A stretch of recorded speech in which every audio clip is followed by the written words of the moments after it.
Yon, magandang hapon. Ayun, so nakabalik na tayo mga tropa. Ayan, no.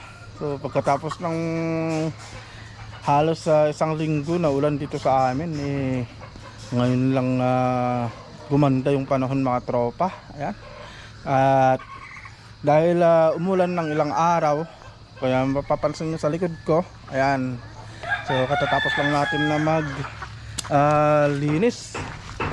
Naglinis ako dito sa may range area natin kasi hindi pa ako natapos. Pero yung mga nandito, ayan, tapos na. So nilabas ko na pala yung mga brooder pin natin. Dahil niready ko na yan para sa breeding season natin. Pero dito ko muna nilagay yung mga pasisiw natin, ayan, no. Yung mga magto 2 months natin sa bukas. Ayan. So yung makre natin nakawala, oh. So magto 2 months sila bukas, July 16. Ayan. Tapos yung mga magto 3 months natin sa 20. Ayan, yung mga magto 3 months natin sa 20 nandito rin. Ayan, pakita natin. So bali magkapagbigay na rin ng patoka sa kanila. Ito yung mga magto 3 months natin, yung Boston sweater natin. Ayan sila. Tapos yung isang gold natin mga tropes nandito na. Ayan, hardening ko na. Tapos sa katapusan, sasabay na natin to sa pagpupurga mga tropa, no. Ayan. Okay, so namiss ko kayong lahat mga tropa. Ayan. Kumusta naman kayong lahat? At yung mga nokes natin, kung kukumustahin sila is okay naman sila mga tropa. Nakasurvive naman sila sa ilang araw na ulan. So yun siguro yung epekto ng mga ginagawa nating pag-aalaga sa kanila, no? Sa tulong ng mga kalamansi juice, sa tulong ng Multilite Premium, yan, sa tulong din ng mga vitamins na binibigay natin. At dahil sa mga vitamins na yan, ngayong araw magbibigay tayo nito. Ayun, nahulog pa. Ito, bibigay tayo ng MIB saka B complex. Ayan, vitamin B complex. Ayan, B12. So B12 ba to? Ay hindi, vitamin B complex lang. Ayan, vitamin B complex lang. Baka kasi malito kayo eh. Ayan. So magbibigay tayo ngayon mga tropa ng injectable na vitamins. Kasi dapat supposed to be nung day 12 sana yata yun, day 12 o day 13, dun sana tayo magbibigay. Kaso nangyari, umulan ng ilang araw kaya hindi tayo nakapagbigay. So ngayon day 17, yan, so magbibigay tayo nito. So ito yung magiging topic natin ngayon. So ituturo ko sa inyo mga tropa yung tamang sukat ng pagbibigay ng MIB saka ng vitamin B complex. Ayan. So yun mga tropa, no. Ayan, so ito yung ginawa ko maghapon. Nagready tayo, niready natin yung mga brooder pin natin. Kasi dati doon nakalagay yan sa may silong. Ngayon nilabas ko na kasi itong mga ibang inahin natin dito is ilalabas na natin. Tapos yung mga 3 months old natin, tapos yung mga 2 months old, sila na yung ilalagay natin dito. So ito na yung magiging bagong kulungan nila. Pero siguro pagkatapos nating mag-priming, mga katapusan na ng July natin sila ilalagay dito. Yan. Para sakto yung mga stag natin sakto purga, tapos sila naman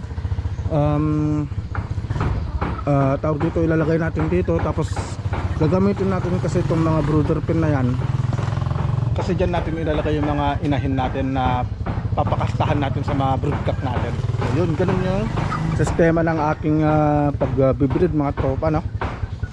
Kasi wala pa tayong nagawa na mga breeding pin. Bali yung breeding pin kasi dati na ginagamit ko is ito. Yan yung ginagamit ko. Kaso ang sabi ko, isa-sacrifice ko na yan para sa mga pasisiw natin. Para sa ganun makapag ikot-ikot sila dito para mas malakas yung katawan nila, guys. So yun ang gagawin natin ngayon mga tropa, magbibigay tayo ng injectable vitamins. Ayan. So update tayo mamaya. Time check tayo mga tropa, 5:30 ng hapon. Ayan, so 5:30 na. At nandito na tayo sa may colding area. So nandito na tayo sa colding area. At nandito naman yung mga nokis natin. At kaya nasabi ko kanina, magbibigay tayo nito MIB. Ayan mga tropa, MIB para sa mga nokis. So patalastas muna si Shake. Alas ka muna dyan. So, yun pala yung asong kung sunod ng sunod lagi sa akin eh. Okay, so natalakay pala natin nung last na vlog natin kung ano ba yung mga gamit nitong MIB saka nitong B-complex mga tropa, no? Muna i-vlog na natin kung para saan ba at anong gamit nila at kung kanino ba sa mga nokis natin dapat na ibigay yung mga vitamins na to. So ngayon dahil natalakay na natin to, syempre magro-roll back tayo mga tropa. Tatalakay natin ulit para sa ganun hindi kayo malito sa mga ginagawa ko sa mga nokis ko. Ayan. So B-complex, ayan, so for maintenance. So pwede ito sa stag, pwede rin ito sa broodcock.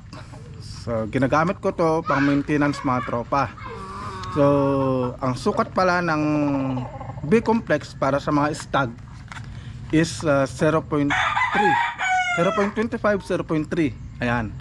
Tapos sa mga broodcock naman 0.5. Ayan. Tapos ito naman mga tropa, itong ating MIB, itong MIB is ito yung binibigay natin. So ito yung binibigay natin sa mga broodcock natin para sa ganun sakto pagdating ng katapusan magbibreed na tayo is naka-ready na sila. Pampalakas ito ng pampatas ng testosterone saka pampatas din ng metabolism ng mga broodcock natin. Tapos itong B-complex naman mga tropa, ito yung binibigay natin para sa ganun yung mga stag natin malalakas sila, hindi sila basta-basta na manghina, hindi sila basta-basta na magkasakit. So yun yung gamit nito. Maintenance natin to, vitamins to mga tropa, para sa ganun ganahan din sila sa pagkain, kasi nakakatulong ang B-complex para mas mabilis na matunaw yung mga kinakain nila, para mas mabilis nilang ma-absorb yung kinakain ng mga nokis natin. So yun yung dalawang pinagkaiba ng ating mga vitamins na to. MIB, nahulog lagi to MIB saka ng B-complex. Fine. So ngayon mga tropa, ipapakita ko sa inyo mga tropa kung paano nga ba yung sukat. Ayan. So nasabi ko na sa inyo kanina, pero ipapakita natin ng actual at nang sa ganun makita nyo mga tropa at kung saan ba natin to ini-inject. Ayan. So yun yung magandang ipapakita natin sa vlog na to. Right, so yun. Umpisan na natin tong vlog na to. Right. Update tayo. Alright mga tropa. Kita pa ba ako? Alright, so unahin natin tong MIB mga tropa, no? So papakita lang natin yung isang broodcock natin. Ayan. So kukuha lang tayo ng B-complex. Yan, unahin natin. Hindi, MIB pala to, MIB. So unahin natin yung broodcock natin. Yan, MIB. So ito kasi yung nabili kong MIB na to is may libre na siyang syringe. Ayan mga tropa. Yan. Dahan-dahan lang kayo sa paggamit nito baka mamaya sa inyo to may inject. Yan, so papakita lang natin mga tropa, 0.5. Ayan, para sa mga broodcock natin. 0.5. 0.5. Ayan. Ay, nagkakarga na siya.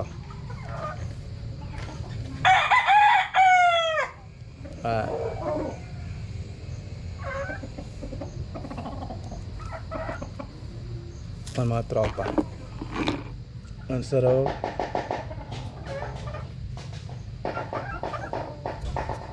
Yun. Yan, 0.5. Yan siya mga tropa. 0.5. Hindi kasi masyadong makita eh. Yan, 0.5 yung sukat. Right mga tropa. So ito yung ating broodcock. Ito yung ating mestizo. Kunting mestizo lang. Ayan. So ito ina-injectan ko rin siya ng mid. Kasi nga ito gusto ko rin paramihin to. Kasi maganda rin yung maganda rin yung laro nito. Sumasabay siya sa mga talagang puro mga tropa. Hindi rin nagpapatalo kahit na sabihin natin mestizo. Medyo mestizo to. Pero konti lang yung pagka-mestizo niya. Pero magaling to mga tropa. Ganda lang sayaw nito. Papakita ko lang sa inyo mga tropa yung kung saan pa tayo pwedeng mag-inject ng MIB. So dito tayo nag-i-inject sa may dibdib. Yan, sa may dibdib ng Nokis. So dito natin sila ini-injectan. Tapos i-shake lang natin kung saan yung part ng in-injectan natin. I-shake natin sa ganyan. Para sa ganon, ma-relax yung manok natin. Pero ito yung mga tropa, pag nag-i-inject pala tayo nitong MIB sa kanang B-complex, wag na po tayo magpakain. So bukas na po tayo magpakain ng umaga. Hindi na po natin sila papakainin ng gabi. Kasi pag ganitong nag-inject ka ng hapon, diba nag-inject ka? Kasi yung inject na to, medyo mabigat sa katawan ng Nokis to. Kaya kailangan, huwag mo nang dagdagan pa yung bigat ng katawan nila. So tama na muna yung in-inject natin. Tapos, madagdag ko lang mga tropa, no? At pag gusto nyo mag-inject ng MIB sa kanang B-complex, ugalayin po natin mag-inject ng hapon. Hindi tayo pwede mag-inject ng umaga, gawa nga nung yung vitamins po na ito mainit po sa katawan ng manok. Pag ganitong maganda yung panahon, mainit, nag-inject ka pa ng umaga, walang mangyayari sa mga nokis mga tropa. Baka mapano pa sila. Yan. So ganun, kahapon tayo magbibigay. Yan, pinaka-the best talaga hapon mga tropa. So yun mga tropa, no? So ganun lang yung pag-i-inject natin ng vitamins. So madako naman tayo sa mga stag natin. Yan. So kukunin ko lang yung vitamins na B-complex. So ang ibibigay natin sa mga stag natin is B-complex. Yan.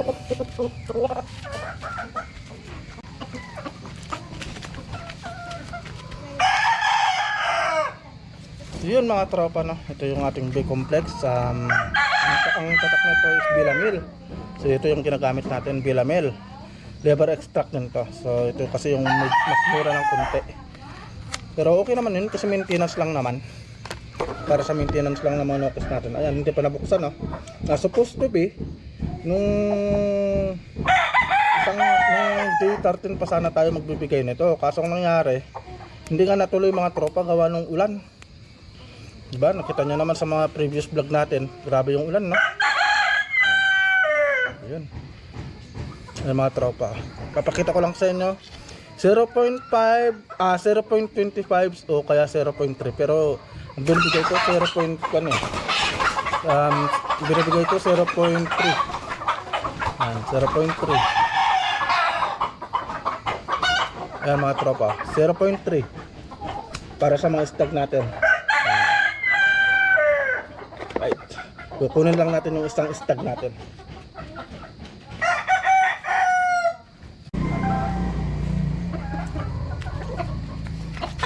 Alright mga tropa, so yun, nakuha na natin yung isang stag natin. So ito yung ating Boston Grey. Ayan siya mga tropa, Boston Grey. Kita nyo naman yung mga Nokis natin. Kahit na ilang araw na ulan, naging matibay yung mga Nokis natin. Gawa nga nung sa mga binibigay natin na mga maintenance at na mga vitamins. Naging matibay sila. Hindi sila sinipon, hindi rin sila nagkaroon ng sakit. Okay sila lahat mga tropa. Ayan, so yung mga Nokis natin. So yun mga tropa, no? So vitamin B complex para sa mga stag natin is 0.3 at parehas lang. Dito tayo magbibigay sa dibdib. Ayan. Check lang natin. Yun. Ang mga tropa. Injectan na natin itong mga nokis natin. Sa tulong ng MIB sa kanang B-complex. Ayan, itong dalawa na to. Ayan, mga tropa. Pakita natin. Ayan, mga tropa. Ang maintenance natin at taas ng testosterone ng mga nokis natin. Ayan. So yun mga tropa na. Right, so yun, nakita nyo kung paano yung pagbibigay natin ng B-complex at ng MIB. So yun, napakita ko na sa inyo mga tropa, no. Nadako naman tayo ngayon dito sa may mga bullets natin. So ano ba yung mga binibigay natin sa bullets natin mga tropa? Ang binibigay kasi natin dito sa mga bullets natin is yung multivitamins. So yung isang bote is nagkakahalaga ng 50 pesos. Tapos nagbibigay din tayo ng calcium. Ayan. Calcium din yung binibigay natin sa mga nokis natin. Sa mga pullet natin. Ayan. So yun lang yung maintenance ng mga pullets natin mga tropa. So ito na lahat yung mga isasalang natin sa breeding this season. Pullets natin. So meron tayong gray, dalawang gray. Meron din tayong ito yung tawag dito, yung white choco. Ayan, white choco. Pero may lahi din to mga tropa na golden gray. Ayan, may lahi ng golden gray. Tapos ito naman yung ating mga sa kabila. Meron tayong dalawang sweater. Ayan, dalawang sweater. Tapos meron tayong isang, ito yung Boston Gold natin mga tropa. Ayan, yung Boston Gold natin, yung itim yung paa. Ayan. Balo itong mga gray natin, sweater natin is puti.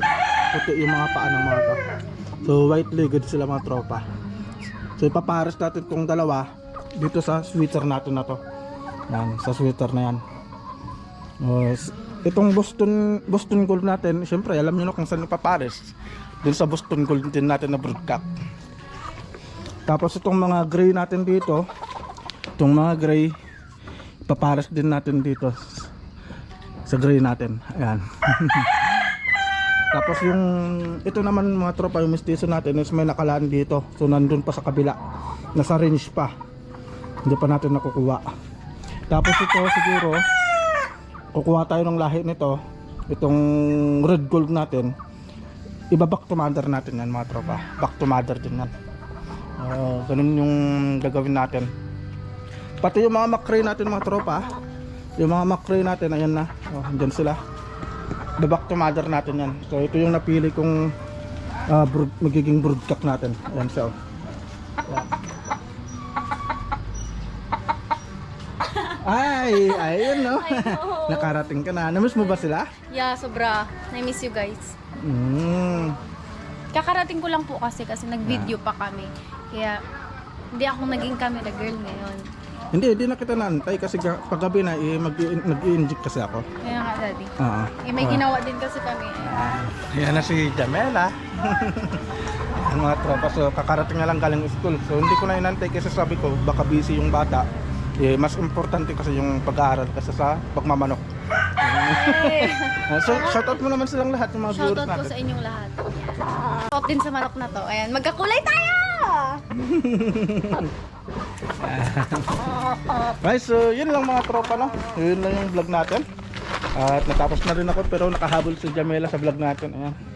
So yan ang nag-i-inject kasi ako. Pero lahat kasi ng mga pan natin i-inject natin, pero pinasilip ko lang kasi kung paano yung tamang paggamit nito. Yan. So yun, ikaw na magtapos. Ayan, so bye-bye na guys. Kakarating ko lang din talaga mga tropa. Gawa nga ng nag-video pa kami ng song, kaya ngayon lang ako. So ingat po kayong lahat and God bless po. Bye-bye!